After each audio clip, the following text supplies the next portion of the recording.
Rhania Khalek. She said that if you're going to have Syria come out of your mouth, then you better talk about the sanctions, and you better talk about all the bullshit that the U.S. government has been doing to Syria before you talk about how they don't have a democracy. Now, here is Rhania Khalek responding to Anna Kasparian. This is from a new independent outlet, Primo Radical. Check him out. Check him out. He's got a lot of really good stuff. So, Rhania Khalek responds to Anna Kasparian, Aaron Mate, Syria, TYT, forced vote. Whereas from them, it's just lies and smears and name-calling. I'm not saying, like, the anti-imperialist side is perfect and nobody said anything negative or mean that they shouldn't have. I just mean overall.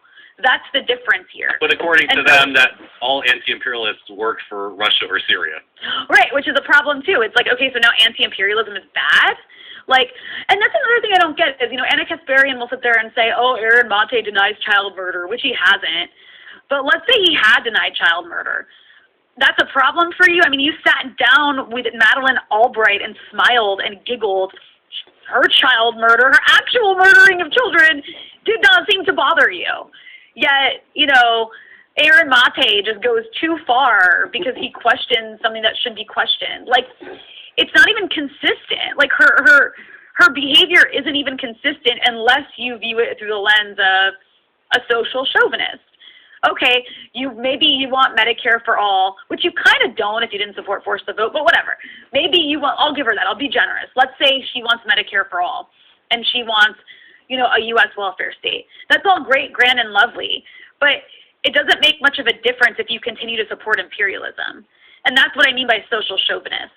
And, it's like, I don't care what she thinks, it's the fact that she has this massive platform, and that's what she's pushing to her viewers, and then working as a gatekeeper by smearing people who are offering a different perspective.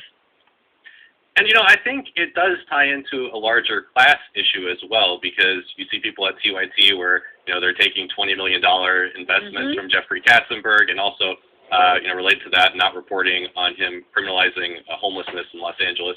But, Emma Vigeland's parents, they're well-known lawyers who have connections to Robert Mueller. Oh, are they? Yep. I didn't know that.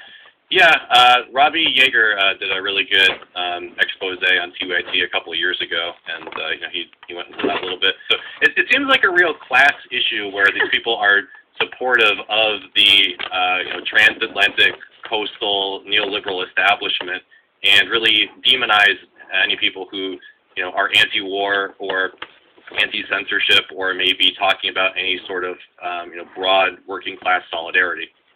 Yeah, that sounds right. I mean, when I look at, I